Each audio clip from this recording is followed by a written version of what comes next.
नमस्कार दोस्तों, आप सबका स्वागत है मेरे YouTube चैनल के ऊपर। दोस्तों, हम लोगों ने कल एनालिसिस किया था कि यहाँ पर इंडियन मार्केट में क्या हो सकता है। दोस्तों, मैंने कल अपनी वीडियो में समझाया भी था कि 25,000 का एक लेवल जो है काफ़ी इम्पॉर्टेंट रहेगा।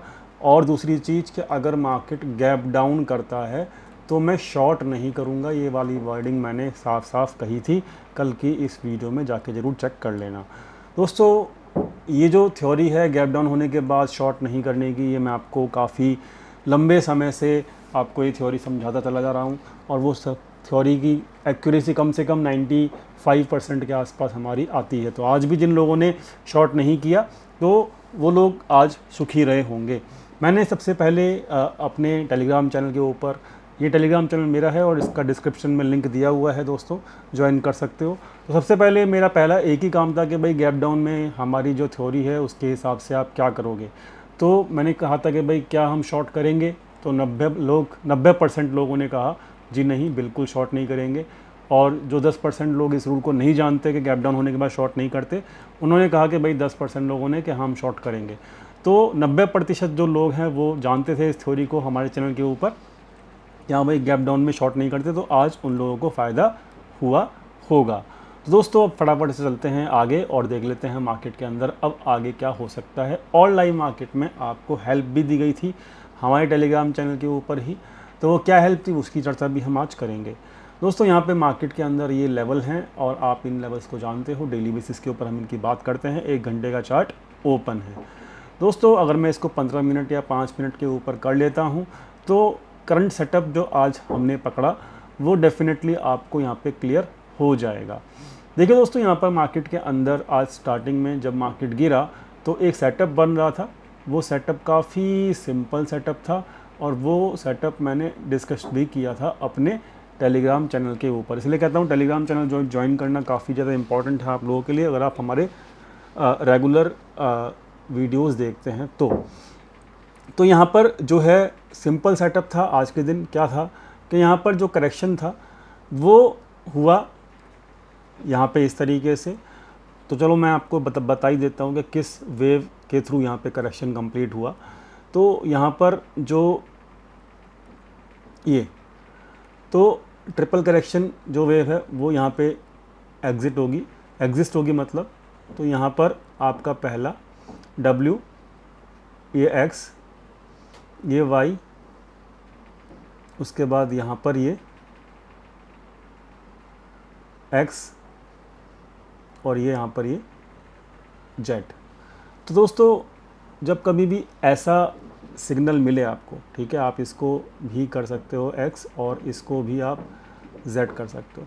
इसमें क्या होता है, इसमें ये होता है कि जितना भी ये 2 X होते हैं ना, ये आपका हाई पे रहता है और अगला उसके लो बनता है। लेकिन जो ये W के बाद जो Y और X होता है, ठीक है, ये आपका W का जो लो है वो नहीं काटते, ठीक है। इसको डायगनल भी बोला जाता है, जिसका ब्रेकआउट अगर इस तरीके से होता है 5 वेव में कंप्लीट ये होता है, ठीक है। करेक्शन एक, ये 5 वेव है, इसमें करेक्शन कंप्लीट होता है। और दोस्तों, ये मूव आने से पहले ही मैंने आप लोगों को समझा दिया था कि भाई यहाँ पर ये करेक्शन हो रहा है, इसका मतलब आपका मार्केट ऊपर जाएगा।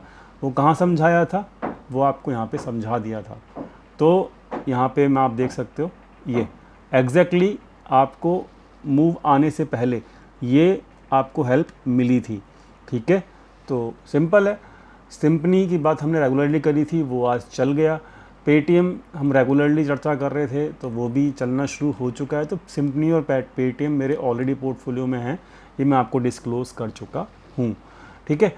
तो दोस्तों, ये पैटर्न मैंने आपको दिया था और ये पैटर्न चल गया है। और साथ में आपको अपने YouTube चैनल के ऊपर शॉर्ट बना के भी बताया था कि भाई मार्केट का कम से कम टारगेट जो है, जो पैटर्न हमने डिस्कस किया है उसका टारगेट जो है 25,200 है, वो भी आज आ गया। तो ओवरऑल एक अच्छा दिन था आज के दिन, जो आपको बताया गया वो यहाँ पे हुआ। तो दोस्तों, ये टेलीग्राम चैनल ज्वाइन करना बिल्कुल मत भूलना। और अब हम चलते हैं आगे। तो अब मैं ये हटा देता हूँ। अब देखो यहाँ पर क्या हो सकता है, आपको एक ट्रेंड लाइन भी मिलेगी देखने को 15 मिनट पे, ये, ठीक है। तो ये ट्रेंड लाइन है, ठीक है, काफ़ी सिंपल है। सेटअप जो है कल का, तो मैं आपको दिखा देता हूँ। 1 मिनट रुकिएगा, मैं इसको हटा देता हूँ पहले।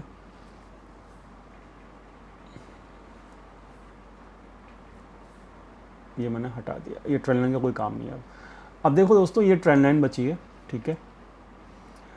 ये एक ऊपर से आ रही है ट्रेंड लाइन, एक नीचे से आ रही है ट्रेंड लाइन। यहाँ पे बायर्स हैं, यहाँ पे सेलर्स हैं, ठीक है। एक तो मरेगा, याद रखना, ये बायर्स हैं, ये हैं सेलर्स, तो एक तो मरेगा। क्लियर? ओके।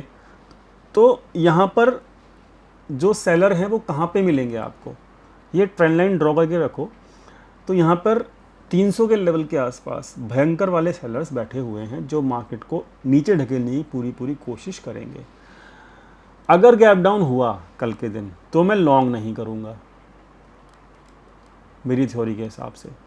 लॉन्ग करना भी होगा तो पहले मार्केट को नीचे आने दूंगा, और अगर यहाँ पर कोई बुलिश सिग्नल मिलता है तभी लॉन्ग करूँगा, इस लेवल पे लॉन्ग नहीं करूँगा। समझ में आ गया? तो ये है कल की स्ट्रेटजी कि मैं यहाँ पर अगर गैप अप होता है तो मैं लॉन्ग या बुलिश पोजीशंस नहीं लूँगा, बेयरिश भी नहीं लूँगा। पहले वेट करूँगा कि क्या ये गैप फिल होता है और ये ट्रेंड लाइन के आसपास सपोर्ट लेता है। अगर लेता है तो फिर ये एक अच्छा मूव ऊपर की तरफ का मिलेगा, ट्रेंड लाइन ये वाली ब्रेक हो जाएगी, ठीक है। तो इस तरीके का सेटअप बन रहा है कल के दिन। आई होप आपको क्लियर हो गया होगा। बात कर लेते हैं हम लोग यहाँ पर बैंक निफ्टी की भी। तो बैंक निफ्टी का जो है, बैंक निफ्टी जो थोड़ा ज़्यादा स्ट्रॉन्ग है, ठीक है।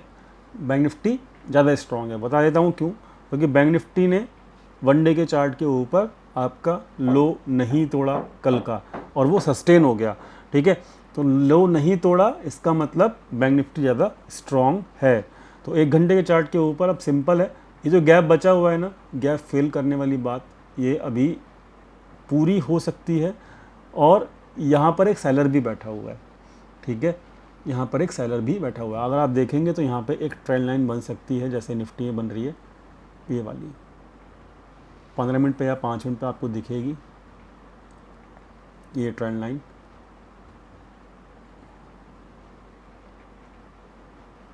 तो ये ट्रेंड लाइन जो है आप खींच के रखिएगा निफ्टी में भी और बैंक निफ्टी में भी, ठीक है। आपको हेल्प मिल जाएगी ये वाली ट्रेंड लाइन। समझ में आई? इस तरीके से क्लियर? तो अब बहुत सिंपल हो गया, क्या कि अगर ये गैप फिल मार्केट को अगर बढ़ना भी है तो ये गैप अब अगर होता भी है तो यहाँ पर आपको बुलिश नहीं होना। पहले ये जो गैप क्रिएट होगा गैप अप की वजह से, इसको पहले मार्केट फिल करने आएगा, ठीक है। यहाँ कहीं गैप फिल करने के बाद अगर ऊपर भागता है देन हमारे पास एक चांस होगा इस सपोर्ट के। यहाँ पर स्टॉप लॉस बहुत छोटा रहेगा आपका, ठीक है। तो इस तरीके से यहाँ पर आपको कल के दिन ट्रेड मिल सकते हैं, मतलब दोनों तरफ की मूवमेंट होगी कल के दिन, ये बात का याद रखना। गैप अप होने के बाद लॉन्ग नहीं करना, ठीक है। और गैप फिल अगर हो जाए, गैप अप होने के बाद गैप फिल हो जाए निफ्टी बैंक निफ्टी में, तब आप सोच सकते हो वो भी सेकंड हाफ के अंदर। अदरवाइज़ यहाँ प्रीमियम डीके भी हो सकता है क्योंकि कल एक्सपायरी है। दूसरी चीज़, यहाँ पर गैप अप के अंदर लॉन्ग क्यों नहीं करना, वो एक और रीज़न है क्या कि रिटेल जो है वो यहाँ पर बुलिश हो रहा है धीरे धीरे। अगर रिटेल बुलिश हो रहा है इसका मतलब गैप अप में हम लॉन्ग तो बिल्कुल भी नहीं कर सकते, ठीक है जी। तो इस बात का ख्याल रखना। अगर रिटेल बुलिश हो रहा है तो इसका मतलब क्या है, इसका मतलब ये है कि डाटा बेरिश माना जाएगा, ठीक है। तो इसलिए हम गैप अप के अंदर जो है वो लॉन्ग नहीं कर सकते। FIs DIs क्या कर रहे हैं? FIs रेगुलरली यहाँ पर बाइंग कर रहा है, मैंने आपको दिखाया हुआ है रेगुलरली, कल के वीडियो में भी पूरा 10-15 दिन का डाटा दिखाया हुआ है। तो 10-15 दिन से यहाँ पर क्या हो रहा है, 10-15 दिन से यहाँ पर FIs लॉन्ग ही कर रहे हैं, तो अभी भी लॉन्ग में है, ठीक है, कोई दिक्कत नहीं है। इक्विटी में यहाँ पे बाइंग चल रही है तो कोई दिक्कत है नहीं। निफ्टी बैंक निफ्टी दोनों मैंने चर्चा कर ली है और डाटा मैंने दिखा दिया है। ओवरऑल कल की स्ट्रेटजी मैंने बता दी है जो मैं फॉलो खुद के लिए करने वाला हूँ। मैंने एक शॉर्ट डाला था यहाँ पर लाइव मार्केट के अंदर, तो वो आपकी हेल्प के लिए डाला था। और जो शॉर्ट में यहाँ पे कल डाला था उस शॉर्ट के कमेंट सेक्शन में मैंने कहा था कि आज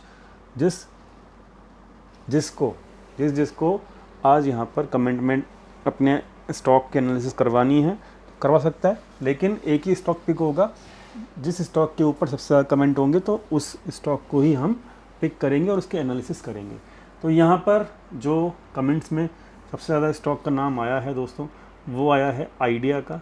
तो वोडाफोन आइडिया जो है हम पिक कर लेते हैं और उसके एनालिसिस कर लेते हैं, देखते हैं कि उसका क्या सेटअप बन रहा है।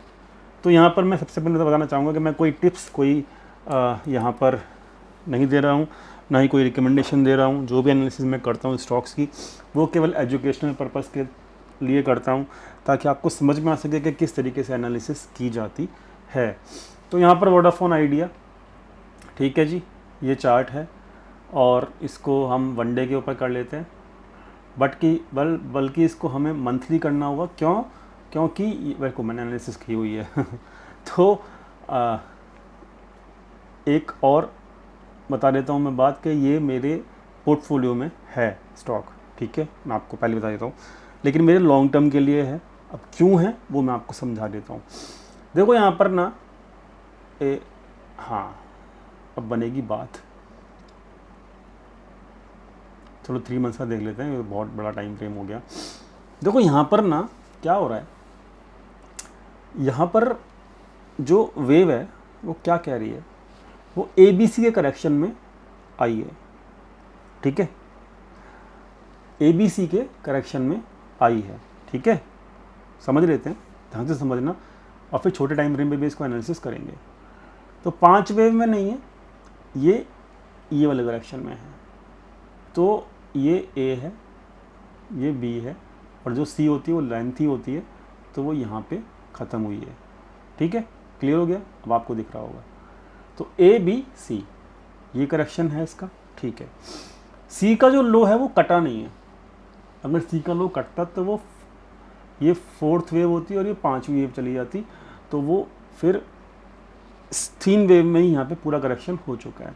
और ये करेक्शन के अंदर ये स्टॉक जा चुका था आपका ₹2.40, जिसका लो ये है, क्लियर हो गई बात। अब यहाँ पर जो रिट्रेसमेंट है वो 50% हो चुका है, ठीक है, पूरे करेक्शन का 50% रिट्रेसमेंट करके मार्केट एक बार इसका नीचे जा चुका है, बट अगेन फ्रॉम 23% यहाँ पे रीगेन हुआ है। और यहाँ पर ये ट्रेंड लाइन भी आपको दिख रही होगी, तो ये ट्रेंड लाइन जो है वो एक मेजर रेसिस्टेंस है, क्लियर होगी बात। यानी कि इसका मतलब साफ साफ ये है कि जब तक ये स्टॉक 18 रुपये से ऊपर सस्टेन करके क्लोजिंग नहीं देना शुरू करता वीकली पे, याद रखना वीकली टाइम फ्रेम के ऊपर, अब ये वीकली पे मैं कर लिया,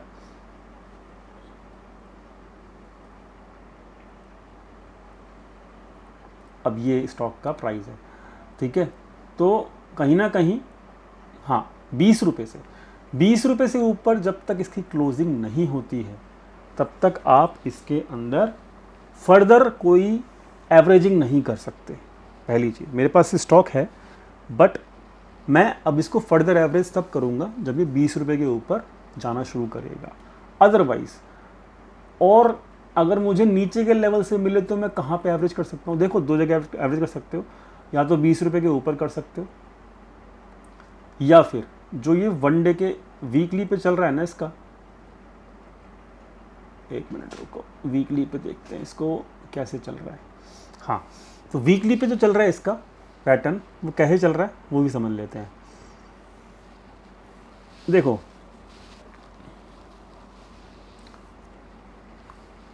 यहाँ पर ये आपका ये लो था सी का, ठीक है, फिर ऊपर गया, फिर नीचे आया और फिर ऊपर गया, ठीक है, तो ये क्या हुआ, ABC तीन वेव में हुआ, ठीक है। फिर ये देखो नीचे गया, ऊपर आया, फिर नीचे आया, फिर ये ABC करेक्शन, फिर क्या हुआ, ऊपर गया, नीचे आया और फिर ऊपर गया, ये भी ABC करेक्शन, फिर नीचे आया, 1 2 3 ABC करेक्शन, फिर देखो 1, ठीक है, 2, ठीक है, और फिर ये 3 ABC करेक्शन, और फिर ये देखो A B और C, समझ में आया। तो यानी कि जो इसका करेक्शन है या कंसोलिडेशन है, जो भी आप बोल सकते हो, देखो ये फ्लैट करेक्शन है, बिल्कुल फ्लैट, ठीक है। लेकिन कौन से उसमें है पैटर्न में, ABC पैटर्न में, ठीक है, समझ में आ गई।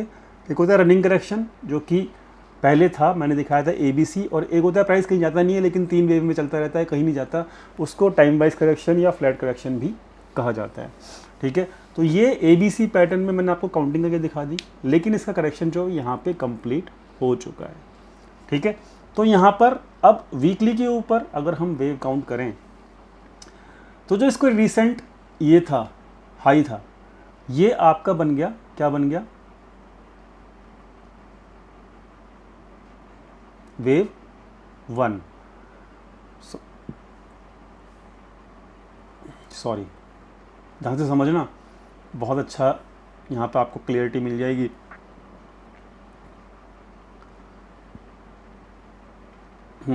तो यहाँ से खींचोगे तो ये क्या बन गया आपका वेव 1, ये क्या बन गया wave 2, and what is this, this is actually wave 3 जो कि वेव 1 के ऊपर जाएगा, समझे, वेव 1 के ऊपर जाएगा, और वेव 3 के बाद बनता है वेव 4, एंड देन इसके ऊपर वेव 3 के ऊपर जाता है वेव 5।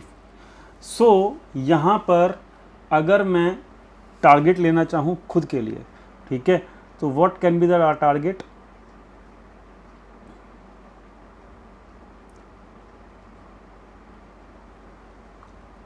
कम से कम टारगेट, देखो ये सब लॉन्ग टर्म टारगेट रहेंगे। अभी इसको बाय में ही कर सकते, बाय ही कर सकते हो, ठीक है, बाय में ही रखना है क्योंकि इसमें वेव 1 चालू, सॉरी करेक्शन के ये वेव 3 चालू इसमें है अभी, ठीक है।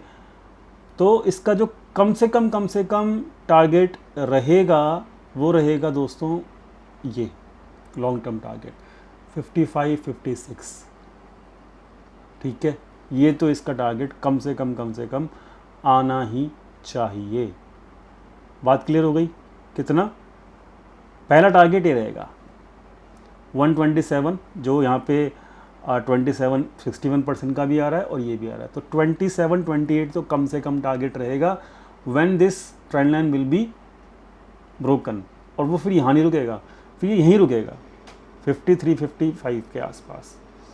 तो स्टॉक अच्छा है, मतलब इसका जो एनालिसिस है वो ये कहता है कि इसको आप होल्ड कर सकते हो, ठीक है, लॉन्ग टर्म के लिए, और ये ट्रेंड लाइन काटने के बिल्कुल नज़दीक है, ठीक है, और बहुत बढ़िया सेटअप भी है, ठीक है, और मतलब ये आपको देखो मैंने तो रखा हुआ है लॉन्ग टर्म के लिए, ठीक है, तो ये बड़ा अच्छा अभी अंडर वैल्यू स्टॉक है।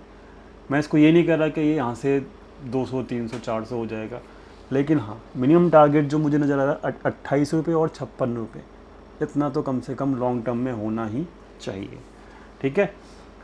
बाकी ये थी एनालिसिस इस स्टॉक की, निफ्टी बैंक निफ्टी एनालिसिस मैंने कर ली है, रिकमेंडेशन कुछ नहीं है आप लोगों के लिए, ठीक है, स्टॉक के लिए, और मेरे पोर्टफोलियो में है, बस मैंने बता दिया है। बाकी अपने फाइनेंशियल एडवाइज़र से आप हेल्प लीजिएगा, एनालिसिस करवाइएगा, उनकी सलाह मानिएगा, मेरी कोई सलाह मत मानिएगा। I am not responsible for any profit of you, और किसी भी लॉस, किसी भी प्रॉफिट के लिए आई एम नॉट रिस्पॉन्सिबल, ठीक है जी। दोस्तों ये वीडियो समाप्त करते हैं, ज्वाइन कीजिएगा हमारा टेलीग्राम चैनल, लिंक डिस्क्रिप्शन में दिया हुआ है। Thank you so much for watching this video, thank you.